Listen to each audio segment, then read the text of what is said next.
বিশ্বকাপের জন্য ব্রাজিলের অ্যাটাকিং লেনে কার্লো অ্যানচেলোত্তি কাদেরকে রাখছে? Vinicius Junior, Raphinha, Matheus Cunha, Gabriel Martinelli, Luis Endrick, Igor Thiago, Neymar Junior and Rayan, total 9 জন। বাট এখানে মেন প্রশ্ন হইতেছে কার্লো অ্যানচেলোত্তির মেন পরিকল্পনা কারা? ফ্রন্ট ফোরে কার্লো অ্যানচেলোত্তি কাদেরকে খেলাবে? আমি এই বিষয়টা নিয়ে একটু ট্যাকটিক্যালি কথা বলবো, বিকজ এখানে নেইমার জুনিয়র আছে। নেইমার জুনিয়র যেহেতু স্কোয়াডে ব্যাক করছে, স্কোয়াডে আছে, তাহলে গেম পরিকল্পনা চেঞ্জ করতে হবে। আমরা যতটুকু জানি নর্মালি এখানে ভিনিসিয়াস জুনিয়র লেফট উইঙ্গে স্টার্ট করবে, রাফিনা রাইট উইঙ্গে স্টার্ট করবে, বাট মেন ইস্যু হবে অ্যাটাকিং মিডফিল্ড এবং নাম্বার 9 নিয়ে।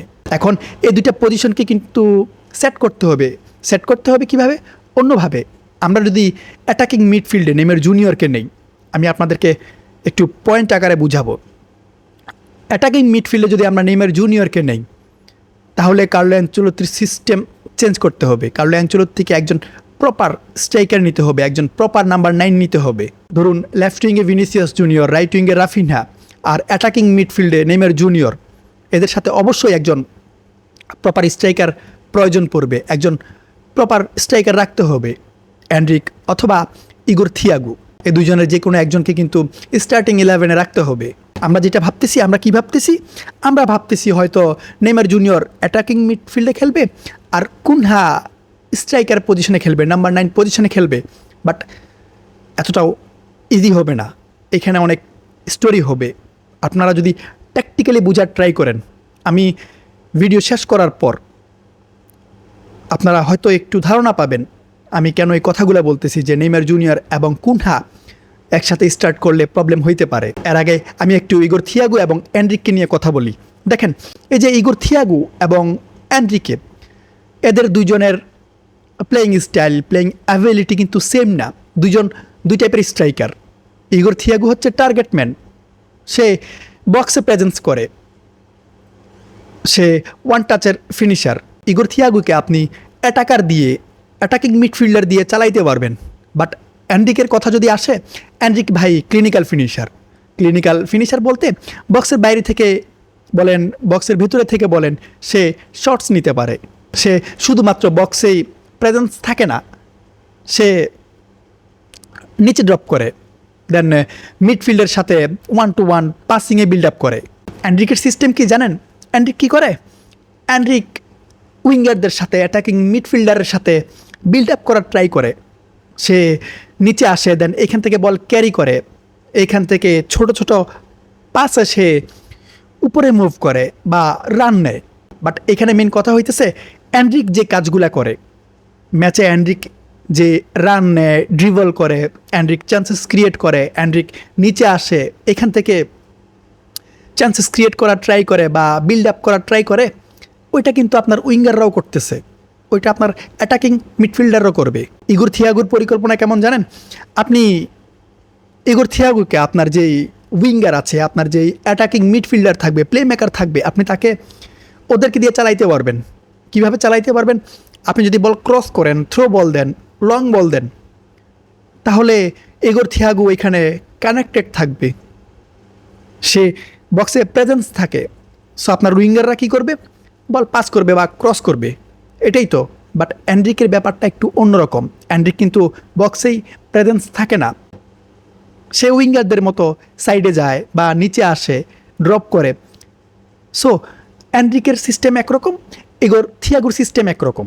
এখন এখানে একটা প্রশ্ন আসে যে কুনহাকে স্ট্রাইকার পজিশনে খেলালে কেমন হবে বা খেলাইতে পারবে কি না?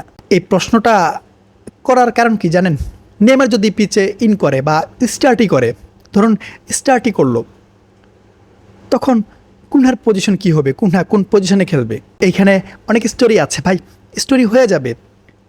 আপনারা যদি নেইমার জুনিয়রকে বা কুনহাকে একসাথে স্টার্ট করাতে চান, ধরুন নেইমার জুনিয়র অ্যাটাকিং মিডে খেলতেছে আর কুনহা সেন্টার ফরওয়ার্ডে খেলতেছে, এই দুজন একসাথে নামলো, স্টার্ট করলো, আর এখানেই কিন্তু ঝামেলা হবে। ঝামেলা কি? ধরুন এটা নেইমার জুনিয়রের position, Neymar Junior attacking midfielder. Cunha কী করবে জানেন? কুনহা ওই বক্সে প্রেজেন্স থাকবে না, কুনহা নিচে আসবে।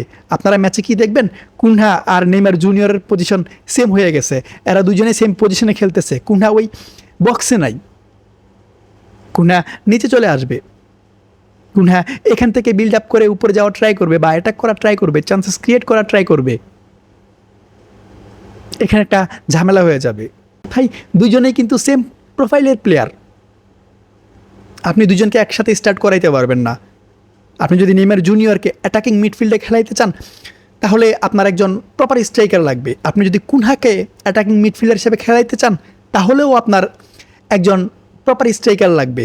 আর এই দিকটা বিবেচনা করেই কিন্তু কার্লো অ্যানচেলত্তি এনরিকে এবং থিয়াগোকে রাখছে, কারণ এই দুজন প্রপার স্ট্রাইকার। আর জোয়াও পেদ্রোকে যদি এখানে ইন করতো, জোয়াও পেদ্রোও কিন্তু সেম কাজ করতো, সে বক্সে প্রেজেন্স থাকতো না বা বক্সে পড়ে থাকতো না, সে অবশ্যই ড্রপ করতো। এখন এই সব কিছু বিবেচনা করে কার্লো অ্যানচেলত্তি কী করছে, দুজন প্রপার স্ট্রাইকার রাখছে। এখানে আমরা যত কথাই বলি, কুনহা আই থিঙ্ক স্ট্রাইকার পজিশনে স্টার্ট করবে না। স্টার্ট তখনই করতে পারে যদি কার্লো অ্যানচেলত্তি তার ফরমেশন চেঞ্জ করে। ফরমেশন চেঞ্জ বলতে ওই যে 4-2-2 ফরমেশন, ফিনিশিং লাইনে ওইখানে নেইমার জুনিয়র আর কুনহা, একটু নিচে ভিনিসিয়াস জুনিয়র আর রাফিনা, এমনটা হইতে পারে। আর না হয় এইখান থেকে যে কোনো একজন স্টার্ট করবে, এটা তো শিওর। এখন কার্লো অ্যানচেলত্তিকে পরিকল্পনা কিভাবে করতে হবে? কার্লো অ্যানচেলত্তিকে পরিকল্পনা করতে হবে আমাদের প্রতিপক্ষ যারা আছে ওই প্রতিপক্ষের গেম সিস্টেমের হিসেবে। আমাদের ফার্স্ট ম্যাচ মরক্কোর বিপক্ষে থ্রেট আমরা পাবো। মরক্কোর বিপক্ষে আমাদের কঠিন চ্যালেঞ্জ ভাই, আপনারা এতটাও ইজি নিয়েন না। মরক্কোর বিপক্ষে আমাদেরকে অবশ্যই একজন প্রপার স্ট্রাইকার ইউজ করতে হবে, হোক এনরিক বা ইগোর থিয়াগো। এখন আপনি অ্যাটাকিং মিডে যাকেই খেলান, নেইমার খেলুক বা কুনহা খেলুক, আপনার একজন প্রপার স্ট্রাইকার প্রয়োজন হবে, আপনার একজন স্কোরার প্রয়োজন হবে, আপনার একজন ওয়ান টাচে গোল করা স্ট্রাইকার প্রয়োজন পড়বে। এরপরের ম্যাচ আমাদের হাইতির বিপক্ষে। আমি হাইতিকে তেমন গুরুত্ব দিতেছি না, আমাদের স্কোয়াডের হিসেবে, আমাদের টিমের হিসেবে আমি গুরুত্ব দিতেছি না, যদিও এই টিমগুলা থ্রেট ক্রিয়েট করে। এরপর স্কটল্যান্ড, দেখেন স্কটল্যান্ডের বিপক্ষে ব্রাজিল আটকাইতে পারে। কিভাবে আটকাইতে পারে? এরা উইক টিমগুলোর বিপক্ষে কিন্তু লো ব্লকে চলে যাবে।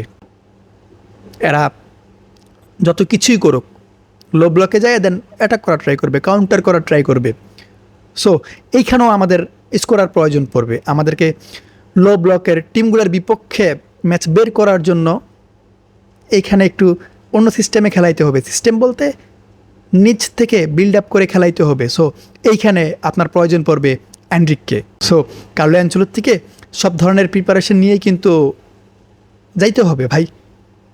আপনি কুনহাকে খেলাইলে নেইমারকে খেলাইতে পারবেন না, নেইমারকে আপনি লেফট উইঙ্গে খেলাইতে পারবেন, বাট ওইখানে ভিনিসিয়াস জুনিয়র আছে। কুনহাকে আপনি লেফট উইঙ্গে খেলাইতে পারবেন, ওইখানে ভিনিসিয়াস জুনিয়র আছে। আপনি ভিনিসিয়াস জুনিয়রকে বেঞ্চ করে কিন্তু নেইমার বা কুনহাকে ওই পজিশন দিবেন না। আপনার পরিকল্পনা রাখতে হবে কেমন, আপনি যদি সিস্টেম চেঞ্জ করেন বা ফরমেশন চেঞ্জ করেন, ফরমেশন যদি আপনি 4-2-2-2-এ যান, তখন আপনি দুজন অ্যাটাকার খেলাইতে হলে আপনি নেইমার এবং কুনহাকে খেলাইতে পারবেন। নিচে আপনি Vinicius Junior, Raphinha, Luis Enrique যারা আছে এদেরকে খেলাইতে পারবেন। বাট আপনি যদি 4-2-3-1-এ যান, আপনি যদি একজন প্লে মেকার নিয়ে খেলতে চান, তাহলে এখানে যে কোনো একজনকে আপনার সিলেক্ট করতে হবে, হয় কুনহা আর না হয় নেইমার জুনিয়র। যদিও এই মুহূর্তে আমরা ইনজুরির খবর পাইতেছি, বাট আশা করি বিশ্বকাপের আগে নেইমার জুনিয়র সম্পূর্ণ ঠিক হবে, দেন বিশ্বকাপ খেলবে। আশা করি আপনারা বুঝতে পারছেন যে প্রবলেমটা কোথায় হইতে পারে। কার্লো অ্যানচেলত্তির উপর আমাদের সম্পূর্ণ ভরসা আছে, উনি যে কোনোভাবেই হোক সিস্টেম সেট করে ফেলবে।